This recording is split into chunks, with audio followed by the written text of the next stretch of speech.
오늘 이렇게 신앙 간증을 할 수 있는 자리에 서게 해주신 하나님께 감사와 찬양과 영광을 올려드립니다. 저는 미국에 온 지 24년이 되었습니다. 도착한 그 주일부터 형님의 권유로 교회에 가게 되었습니다. 한국에 있을 때는 생각하지 못한 신앙생활을 시작하게 된 것입니다. 일이 익숙치 않아서 참 힘든 일주일을 보내고 하루 쉬는 일요일에 교회에 가는 것이 내키지 않았지만 계속 다니다 보니 교인들과 정도 들고 가족 같은 분위기에 이끌려 교회 생활에 적응하게 되었습니다.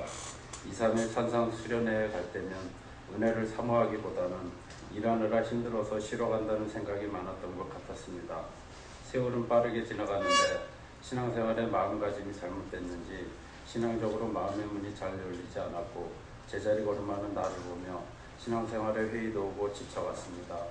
그럴 때 지난해 4월부터 누님의 권유로 나침반 교회에 나오게 되었고 목사님과 여러분의 도움으로 교회의 분위기와 순모임 등에 적응하는 데 어렵지 않았습니다.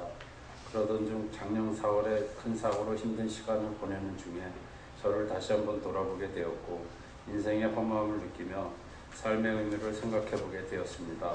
사람들을 만나기도 꺼려지고 하다 보니 외로움도 생기고 몸도 마음도 참 힘들 때 목사님, 전도사님, 순장님 부부, 교회 집사님들이 방문해 주셔서 주시는 말씀들이 모두 마음에 와 닿았고 마음도 정리되었으며 다시 용기를 내 투병 생활을 할 수 있었습니다. 그 이후 주님 전에 나올 수 있었고 목사님의 설교 말씀들이 삶의 지표가 되는 것을 느꼈습니다. 병원에 있을 때야 일하는 것, 일상생활의 모든 작고 보잘것없는 일들까지도 모두 하나님의 은혜가 있어 할 수 있다는 생각을 하게 되었습니다. 너무 오랜 시간 하나님과 진지한 대화를 나눈 적도 없고 알려고도 하지 않았던 저희 무관심에 하나님께서 커다란 깨우침을 주신 것입니다. 비록 지금도 아이들의 엄마가 병상에 있지만 원망하는 마음보다는 나의 잘못을 후회하고 안타까운 마음에 매일 기도하고 있습니다. 하나님께서 아이들 엄마의 불쌍한 심령을 위로하시고 다시 주님 전으로 불러주시리라 믿습니다.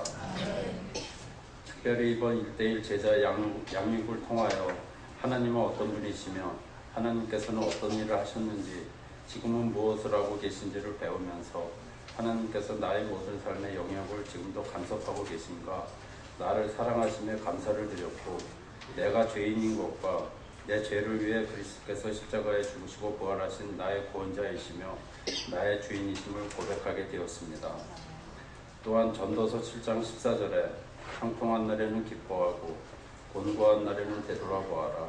두 가지를 하나님이 병행하게 하사 사람이 그의 장래일을 능히 헤아려 알지 못하게 하셨느니라 라고 하신 말씀을 묵상하며 지난 삶을 돌아보고 이 모든 상황이 하나님의 뜻 가운데 있음을 알게 되었습니다.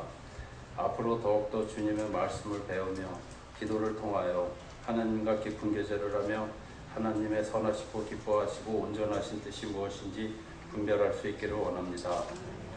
바라옵기는 아직도 어린아이와 같은 저를 위해서 성도님들의 기도와 격려를 부탁드립니다. 또한 바쁘신 중에도 저에게 하나님의 말씀을 열심으로 가르쳐 주신 이승관 집사님께 감사를 드리며 모든 영광을 하나님께 올려드립니다. 아멘.